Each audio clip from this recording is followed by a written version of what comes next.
형제자 여러분 안녕하세요. 오늘은 12월 3일 월요일 모든 주도권은 하나님께 있다라는 제목으로 욥기 35장 1절부터 16절까지를 묵상합니다. 1절 엘리후가 말을 이어 이르되 그대는 이것을 합당하게 여기느냐 그대는 그대의 의가 하나님께로부터 왔다는 말이냐. 자, 엘리후가 욥에 대해서 지금 권면하고 있는 것은 욥이 자신이 무죄하고 의롭고 그래서 지금 받고 있는 고난은 이유를 모르겠고 하나님이 침묵하시고 나는 도대체 어떻게 할 수 모르겠다라고 계속적으로 얘기합니다. 그러면서 나는 죄가 없고 의롭다는 자신의 의를 강조합니다. 그러면서 욥이 이렇게 어떤 선을 넘어가고 있는 거죠. 내가 하나님보다 의롭다고 보여지는 것이죠. 그래서 하나님이 틀렸다고 자꾸 얘기하는 것입니다. 자, 그래서 엘리후가 그 부분에 대해서 권면하고 있는 것입니다. 그대의 의가 하나님께로부터 왔다는 말이냐. 그 의가 도대체 뭐냐.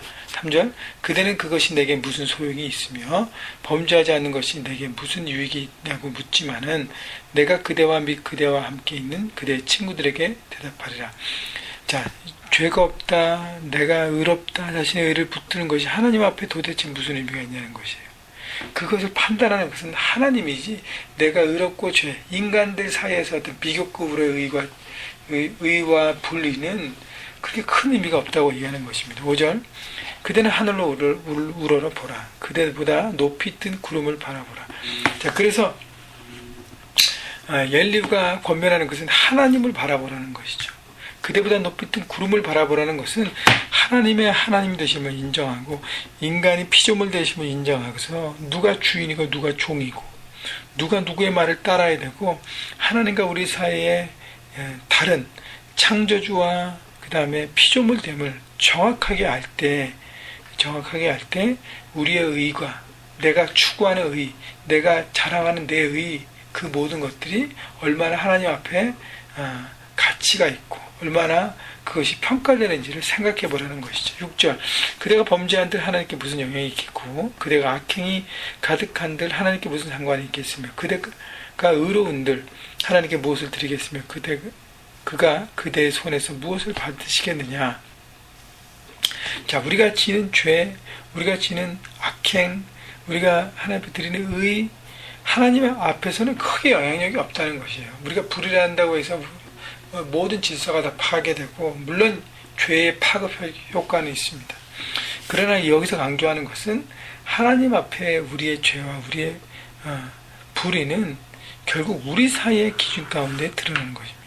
그렇기 때문에 중요하게 엘리후가 강조하는 것은 하나님 앞에 우리는 지극히 연약한 썩어질 인간이라는 것이고 우리 모두가 죄인이라는 것을 깨달아야 한다는 것입니다. 그러니까 하나님 앞에 우리 의를 자랑할 게 없다는 것이죠. 그러면 우리 의가 자랑되면 우리가 의로 구원받을 수 있습니다. 의로 우리가 더 이상 죽음이 아니라 영원한 생명을 살아야 하는 것입니다. 근데 그렇지 않지 않습니까? 8절 그대의 악은 그대와 같은 사람에게 있는 것이요 그대의 공의는 어떤 인생에게도 있느니라. 자, 사람에게 의가 있고 공이 있다는 것이죠. 공의가 있고 악이 있다는 것입니다. 그러니까 엘리후가 강조하는 것은 욥도 당신도 물론 다른 사람보다 조금 의롭고 조금 불의를 벌였지만 그러나 여전히 똑같은 인간일 뿐이라고 얘기하는 것이죠. 그래서 뭐가 필요해요? 하나님의 은혜가 필요한 인간이라는 것입니다. 그래서 엘리후가 욥에게 강조하는 것은 욥 당신도 하나님의 은혜를 구하고 하늘들로 기도하며 그 은혜 가운데 머물러야 하나님의 안에서의 온전한 삶을 살 수 있다고 얘기하는 것이 그 은혜를 깨달으라는 것이죠. 9절 사람은 학대가 많음으로 부르짖으며 군주들의 힘에 눌려 소리치나. 그러니까 많은 사람들이 고통 가운데 신음하고 불평하고 스스로 자기가 해결하려고 하든지 원망과 불평하면서 자기의 삶을 재수없다 뭐 이렇게 하면서 부정적으로 보든지만 하는 것이지 사람들이 10절 11절처럼 하나님께 나가지 않는다는 것입니다. 나를 지으신 하나님이 어디 계시냐고 하며 밤에 노래를 주시는 자가 어디 계시냐고 말하는 자가 없구나. 땅의 짐승들보다 우리를 더욱 가르치시고 하늘의 새보다 우리를 더욱 지혜롭게 하시니까 어디 계시냐고 말하는 이가 또 없구나. 고통 가운데 이것이 왜 왔는지 왜 우리에게 있는지 이건 모든 것을 창조하시고 주관하신 하나님 앞에 구하서 하나님의 지혜 가운데 이것을 풀어가려는 사람이 없다고 얘기하는 것이죠. 12절 그들이 악인의 교만으로 말미암아 거기에서 부르짖으나 대답하는 자가 없음은 헛된 것은 하나님이 결코 듣지 아니하시며 전능자가 돌아보지 아니하심이라. 악인의 기도, 교만한 자의 기도는 듣지 않는다고 말씀하십니다. 자, 하나님께서 여기 이제 기도에 대한 부분도 있는데요. 자기에 묶여서 스스로 해결을 하려고 하고 그것도 문제지만 또 하나는 뭐냐면 하나님과 관계에서 교만해서 죄를 범하고 교만한 기도. 13절 헛된 것은 하나님께서 결코 듣지 아니하시며 전능자가 돌아보지 아니하시며 헛된 기도라는 것은 뭐냐면 빈 깡통 같은 기도예요. 겉과 속이 다른 기도입니다. 속으로는 아무런 의도 변화될 의지는 없으면서 겉으로만 그냥 포장된 기도 하나님께 듣지 않는다는 것이죠. 이렇게 사람도 하나님과 관계에 문제가 있다는 것이죠.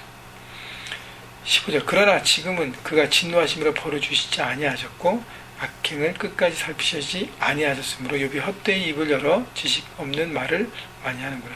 자, 하나님께서 침묵하시기 때문에 욥이 계속적으로 하나님에 대한 잘못된 생각을 얘기한다는 것이죠. 하나님은 지켜보시며 침묵하시고 때를 기다리십니다. 우리가 해야 될 것은 우리가 스스로 잘못했다 우리의 마음으로 다 분별하고 다 이렇게 판단하지 말라는 것이죠. 그 판단과 모든 것은 하나님께 있고 하나님은 언제나 옳으시고 의로우시고 그리고 하나님은 정확하시고 온전하신다는 것. 여러분 그래서 이 땅의 고통 가운데 여러 가지 문제 가운데 있으면서 풀리지 않은 모든 것 가운데 이게 다 하나님은 불완전하구나 생각을 버리시고 인간이 불완전하죠. 하나님은 완전하십니다. 여러분 모든 것이 하나님의 뜻 안에 있음을 바라보고 우리가 해야 될 것은 하나님의 앞에 그 지혜를 구하고 하나님의 뜻을 구해서 주님의 음성을 듣고 모든 것을 풀어가는 것입니다. 여러분 날마다 이 말씀 묵상 가운데 올인하셔서 하나님의 뜻을 들으시고 매일매일 여러분 삶의 현장에서 하나님의 지혜 가운데 만나는 여러 가지 문제들 또 해결해야 할 모든 상황들을 풀어가시면서 하나님의 존귀한 자로 서가시는 여러분 모두가 되시기를 주님의 이름으로 축원합니다.